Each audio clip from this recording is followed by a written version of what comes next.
Hello students, welcome to our YouTube channel maths brain. मेरा नाम है सरिता साहू। आज हम लोग बात करेंगे क्लास 10 के chapter some applications of trigonometry के बारे में, है ना, जिसमें हम लोगों ने इसके पहले एक्सरसाइज 9.1 शुरू किया था और उसमें 2 क्वेश्चन सॉल्व किया था, क्वेश्चन नंबर 1 एंड 2।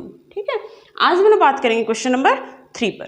ठीक है, क्वेश्चन नंबर 3 है आपका, contractor plans to install 2 slides for the children to play in a park. For the children below the age of 5 years, she prefers to have a slide whose top is at a height of 1.5 meter and is inclined at an angle of 30 degree to the ground. Whereas for elder children, she wants to have a steep slide at a height of 3 meter and inclined at an angle of 60 degree to the ground. What should be the length of the slide in each case, है ना।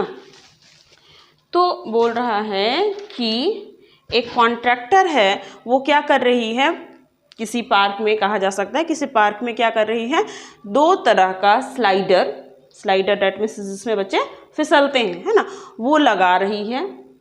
और 2 तरफ का क्या है भाई, एक है 5 साल से छोटे उम्र के बच्चों के लिए और दूसरा है उससे ज़्यादा उम्र के बच्चों के लिए। ठीक है, तो छोटे बच्चों के लिए जो है स्लाइडर, वो क्या है, हाइट उसका कम है, हाइट उसका ग्राउंड से क्या है 1.5 मीटर है।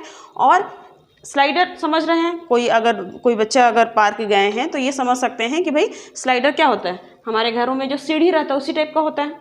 ठीक है, तो इस तरह से है, अगर आपका सीढ़ी है ना, तो ये वर्टिकली क्या होगा, इंक्लाइंड रहता है।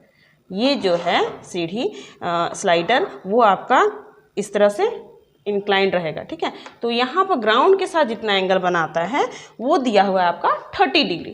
ठीक है, और हाइट दिया हुआ है ग्राउंड से कितना, 1.5 मीटर।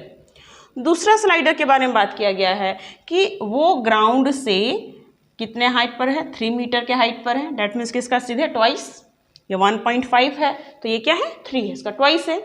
और ये जो स्लाइडर है वो ग्राउंड के साथ बना रहा एंगल 60 डिग्री का। ठीक है, तो हमें यहाँ पर ये जो स्लाइड का जो लेंथ है ना, वो निकालना है सेकंड केस में, और फर्स्ट केस में भी जो उसका लेंथ होगा वो निकालना है ना।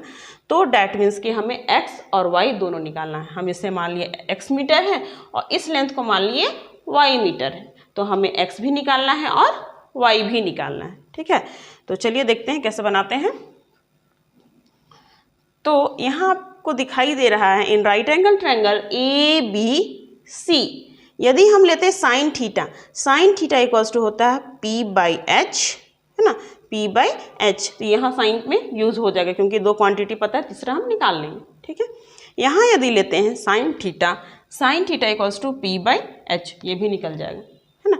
डैट मीन्स कि दोनों राइट एंगल ट्रायंगल में हम साइन थीटा यूज करेंगे। ठीक है, तो सबसे पहले लिख लेते हैं हम कि let x AC equals to x metre which is height of the first slider, है ना।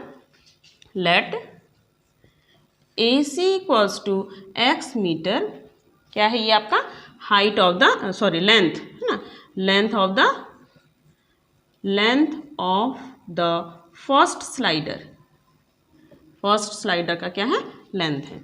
And DF equals to y metre, ये क्या है, length of the second slider. ठीक है, कोई दिक्कत नहीं।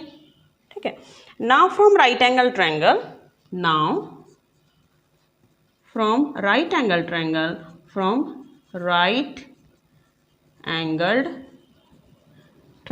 ABC, है ना, ABC साइन 30 डिग्री यदि हम लेकर चलते हैं, साइन थीटा इस एंगल के लिए P हो जाएगा, sine theta equals to P/H, that means की 1.5 डिवाइडेड बाई ये हो गया x, है ना। नेक्स्ट साइन 30 का वैल्यू होता है आपका 1/2 और ये हो गया 1.5 divided by x। Cross multiply यदि हम कर देते हैं तो x 1 जा x and 2 into 1.5 that is 3 metre, है ना।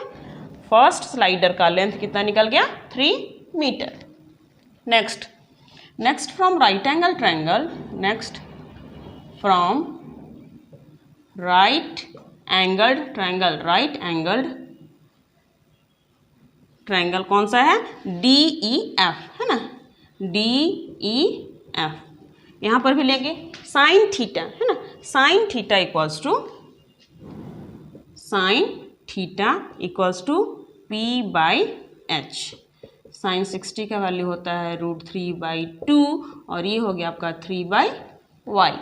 क्रॉस मल्टीप्लाई यदि हम करते हैं तो ये हो जाएगा √3 × y और 2 3 जा 6, हेंस y का वैल्यू हो जाएगा 6 और ये जो √3 मल्टीप्लाई इधर आके क्या हो जाएगा, डिवाइड है ना।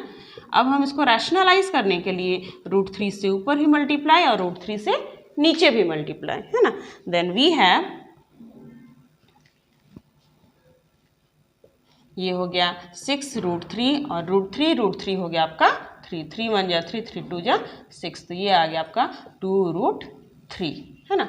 ये क्या निकला हमारा, ये निकला हमारा y का वैल्यू और यहाँ निकाले हैं हम x का वैल्यू। ठीक है, तो x क्या है, x हो जाएगा आपका length of the first slider, y क्या है, length of the second slider. ठीक है, तो केवल x और y निकाल के ऐसे नहीं छोड़ देना है, फिर आपको जिस फॉर्म में क्वेश्चन पूछा गया है उसी फॉर्म में आपको आंसर करना है। ठीक है, क्वेश्चन में कहीं पर भी x और y का चर्चा नहीं है। यहाँ तो हमने अपनी सुविधा के लिए, अपने कन्वीनियंट के लिए क्या किया है, x माना है और y माना है। ठीक है, तो जिस फॉर्म में क्वेश्चन है उसी फॉर्म में आंसर होगा। ठीक है, तो लास्ट में आप लिख देंगे hence length of the first slider, hence length of the first slider equals to हो जाएगा आपका 3 metre and length of the second slider हो जाएगा आपका, length of the second slider हो जाएगा 2√3 मीटर है ना। तो इस तरह से क्वेश्चन नंबर 3 हमारा कंप्लीट होता है।